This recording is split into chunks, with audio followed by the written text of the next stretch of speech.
So obviously एक question आपको दिमाग में आया होगा, जो नीट के बच्चे हो रहे हो, और नीट के लिए आपका क्यों आपको पढ़ाया जा रहा है फिजिक्स, ठीक है ना। तो केमिस्ट्री आपको पढ़ाया जा रहा है तो समझ में आया इसका रिलेशन है, और यहाँ से आपका बायोलॉजी डेवलप हुआ है, और इसका बिना बायोलॉजी कुछ अधूरा रह जाएगा। तो केमिस्ट्री वालों तो बायोलॉजी से पंगा मत लो, बायोलॉजी वालों केमिस्ट्री से पंगा मत ले, सीधे हो जा, ज्यादा मेहनत मत कर, सीधे रहे, है ना। जो पंगा लेगा तो आपका रूट उठा लेंगे। इसलिए आप biologist is always depend on the chemist is always depend on the physicist always depend on mathematician is always depend on what, think about it, 1 2 3. Mathematician is independent, he has a knowledge of philosophy, so what the idea that he have, and he is also a philosopher, so mathematician is always independent. So physicist, mathematician and engineer both are independent. Why engineer is derived from mathematics and physics, but most of the cases what the technique they have used and what they have thought, it is only because of mathematics, समझ गया बक्का. And even though it is give the some calculation each and every day, those who are they used to solve mathematical problem. Even though when they create in a business, they are also this mathematics knowledge help them to create their calculation and to create in a business and expansion of each and huge help them to expand it. It is only exponential function. So क्यों आपको physics पढ़ना चाहिए? तो आज का video कुछ ऐसा ही होने वाला है, कुछ इंटरमीडिएट टॉपिक को, तो चैनल पे सब्सक्राइब करके रख दीजिए, और फेसबुक के देख रहे हो तो फॉलो करके शेयर कर दीजिए। यह वीडियो जो नीट वाले के लिए और के लिए वो स्पेशलाइज डेडिकेटेड वीडियो है नीट वालों के। तो नीट वाला भैया रेडी हो, और जो नीट डॉक्टर बनना चाहते हो तो आपके लिए ये वीडियो। और तो चलिए शुरू करते हैं। छोटा सा वीडियो होगा और फनी सा होगा, आई थिंक फनी सा बनाएंगे आपको मेरे साथ मिलकर। तो क्यों आपको फिजिक्स पढ़ना मैंडेटरी है? तो आपको अगर तुम लोग नए हो तो सब्सक्राइब करो, वो जो लाल वाला बटन है उसके साथ सूर्य नमस्कार करो या फिर अनुलोम विलोम, मुझे नहीं पता, बस क्लिक हो जाना चाहिए। मुझे समझ आपको समझ में आना चाहिए क्यों आपको फिजिक्स पढ़ाया जा रहा है।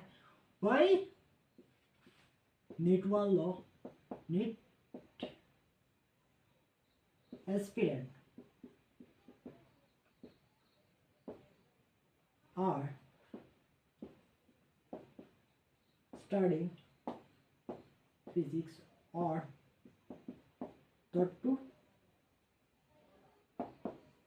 physics, ठीक है। तो ये क्यों आपको दिया जा रहा है?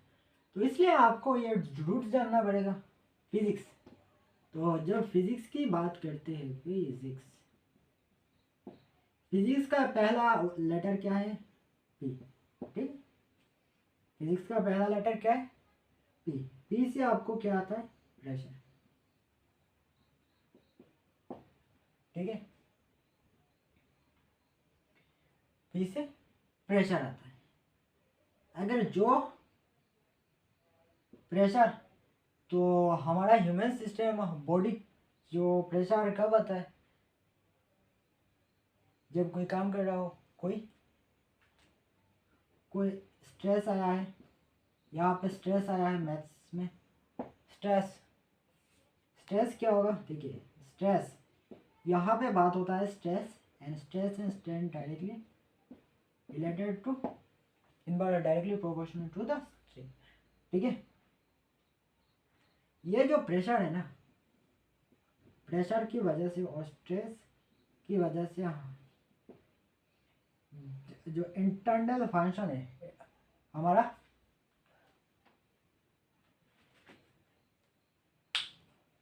ह्यूमन हेरिटेरी है ना, ह्यूमन हेरिटेरी के अंदर पहला जो सर्जन होता है, सर्जन जो क्या करता है,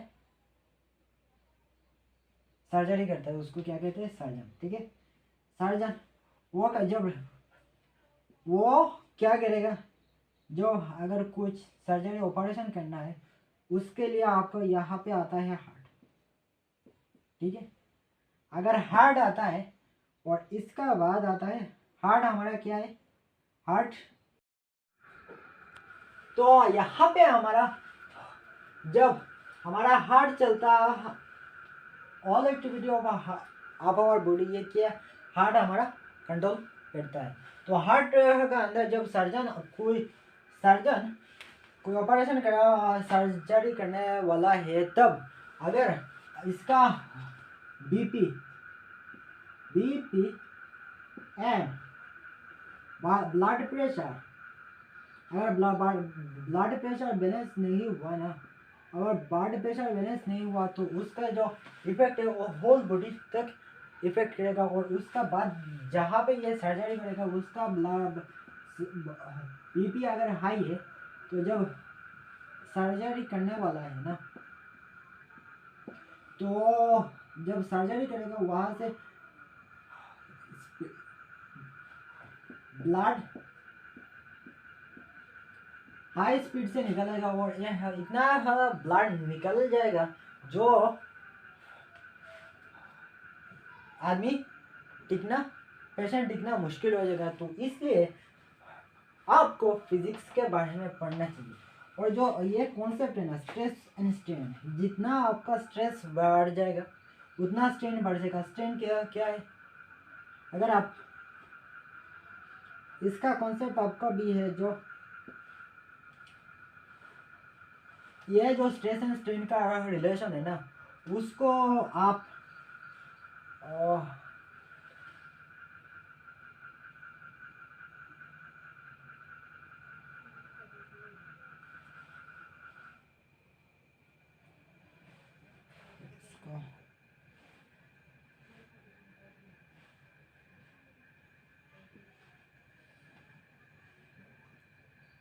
उसको आप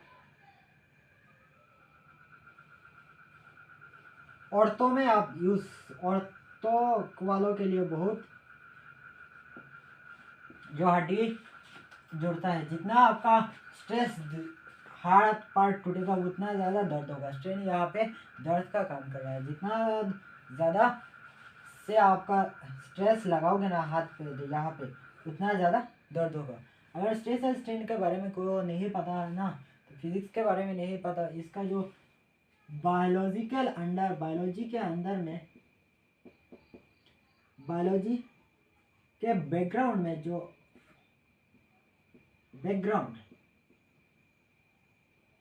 जो फिजिक्स है ना, फिजिकल एक्सप्लेनेशन, वो समझ में नहीं आएगा। अगर वो समझ में नहीं आएगा तो जो ये तो आपका बैकग्राउंड है, तो इसका जो कोई काम का नहीं होगा। इसलिए आपको नेट वालों के लिए, बच्चा नेट जो एस्पिरेंट है उसके लिए फिजिक्स पढ़ना बहुत ज़रूरी है। और फिजिक्स नहीं पढ़ा तो आपका ये कॉन्सेप्ट कोई काम का नहीं होगा। उसका बाद जब फिजिक्स आप पढ़ लेंगे ना, तो यहाँ पे आपका नेक्स्ट आता है बायोलॉजी के अंदर आता है। देखिए, डिफरेंट काइंड्स ऑफ आपका डिपार्टमेंट है बायोलॉजी में, डिफरेंट काइंड ऑफ बायोलॉजी है। तो इसका नोट डाउन हो गया? हाँ, हो गया, ठीक है।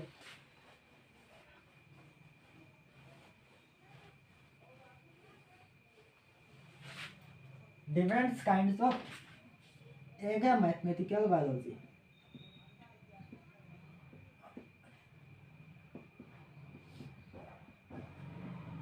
ठीक है। इसके अंदर क्या होता है ना, ऑल काइंड्स ऑफ measurement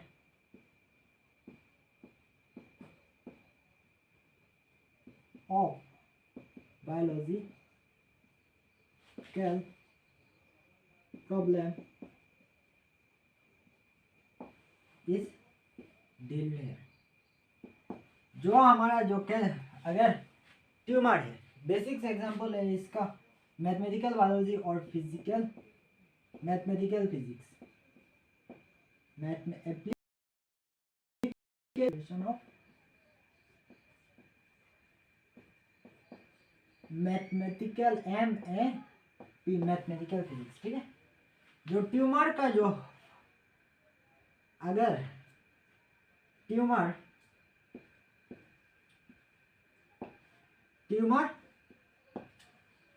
जो ट्यूमर होता है ना, किसी को मत हो, इसी ये द्वारा अपना, ठीक है, बहुत खतरनाक ट्यूमर है। जो ट्यूमर का जो ट्रीटमेंट किया जाता है ना, ट्रीटमेंट ऑफ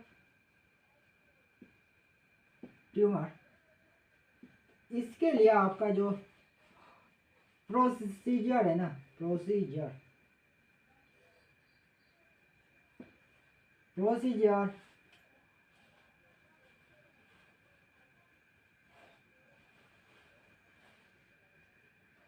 वहां पे आपका डिफरेंशियल इक्वेशन का किया जाता है। डिफरेंशियल इक्वेशन, अगर डिफरेंशियल इक्वेशन का जो ऑल काइंड ऑफ सॉल्यूशन यहाँ पे आपको दिया जाता है। अभी न्यू रामानुजन कुछ याद है आपको, रामानुजन मॉक थीटा फंक्शन, ठीक है, mock theta function is used for treatment of cancer. आपको बहुत लोग इतना होगा जो रामानुजन के बारे में सुना, मॉक थीटा फंक्शन क्या होता है वो नहीं सुना। ठीक है, तो ये जो मॉक थीटा फंक्शन है ना, या वेरियस फंक्शन है, यहाँ से ये आपका जो 11th का आपका सेट पड़ा है ना, सेट्स का बाद आता है ग्रुप थ्योरी, इसका एडवांस में आता है टोपोलॉजी। ठीक है, सेट से डिराइव हो क्या होता है, सेट्स का इस तरह से कह सकते हो mock theta function. Next function, यहाँ पे ट्रीटमेंट ऑफ कैंसर के लिए मॉक थीटा फंक्शन इस्तेमाल किया जाता है। अगर ये जो कॉन्सेप्ट है ना, इस फिजिक्स और नहीं पढ़ोगे और मैथ्स का अच्छा नहीं आएगा ना, तो इसलिए ये जो मॉक थीटा फंक्शन है इसको समझ में नहीं आएगा किस तरह से इस्तेमाल करना है और कब कितना दवाई देना है। तो इसलिए आपको फिजिक्स के बारे में पढ़ना चाहिए। और फिजिक्स बात तो सही है। क्या बात है। इसके अंदर जब फिजिक्स ग्रेजुएशन और इंजीनियरिंग जो है ना, वहाँ पे भी आपका एक बायोटेक्नोलॉजिकल इंजीनियर होता है। जो बायोटेक्नोलॉजिकल इंजीनियर है वो आपका फिजिक्स और मैथ्स का कॉम्बिनेशन के बाद जो ब्रांच बनता है उसको आप टेक्नोलॉजी और मशीन आप देखते हो ना, जो कार्डियोग्राफर और ईसीजी, ये सब कुछ बायोटेक्नोलॉजिशियन ने इंजीनियर ने बनाया है। और ये जो यहाँ से आपका डेवलप होता है। और जो इंजीनियरिंग के लिए बच जाता है वहाँ पे जब कोई ब्रांच चुनता है तो बायोटेक्नोलॉजी चुन लेता है, तो वो बायोटेक्नोलॉजिकल इंजीनियर बन जाता है, वो उसका अंदर बायोलॉजी का कुछ नॉलेज रहता है। तो ये है डिफरेंट ब्रांच है। और जहाँ पे आपका जो इंस्ट्रूमेंटल डिपार्टमेंट है मेडिकल साइंस में, मेडिकल जो इंस्ट्रूमेंट आप ट्रीटमेंट के लिए यूज़ कर रहे हो, ये इंजीनियर ने बनाया होगा जो मैथ्स और फिजिक्स पढ़ के बायोलॉजी में अप्लाई क्या है। तो उसका बदौलत में आपको ये इंस्ट्रूमेंट और गैजेट और देखने मिलेगा और कैंसर का प्रॉब्लम और हल इस ढूंढ लिया जाएगा। ठीक है, तो इसलिए नीट वालों के लिए, और बहुत मैं तो ये कुछ बताया और बहुत है तो शॉर्ट वीडियो के लिए तो ये है, तो इसलिए नीट वालों भैया, brother and sisters, so why you have to taken, why you have to study physics and maths, सो इसलिए आपका न्यू ब्रांच के लिए आपका पढ़ना चाहिए। तो यह था आज का वीडियो, और तो यह डेडिकेटेड वीडियो है नीट एस्पिरेंट के लिए, क्यों आपको पढ़ना चाहिए। तो इसलिए चैनल को अभी अगर तुम लोग नए हो तो सब्सक्राइब करो, वो जो लाल वाला बटन है उसके साथ सूर्य नमस्कार करो या फिर अनुलोम विलोम, मुझे नहीं पता, बस क्लिक हो जाना चाहिए। क्या बात है सर, क्या बात है सर, क्या बात, ये बात है। सब्सक्राइब नहीं किया तो सब्सक्राइब करके रख दीजिए, क्योंकि आपका नीट एग्ज़ाम के लिए प्रिपरेशन के रिलेटेड यह कॉन्सेप्ट यहाँ पे आता रहेगा। और फेसबुक के देखो तो फॉलो करिए, और जो अगर आप MBBS के स्टूडेंट हो तो यह रिलेट कर पाओगे आपका जो डिपार्टमेंट है ना वहाँ पे, इसलिए पढ़ते रहिए, बी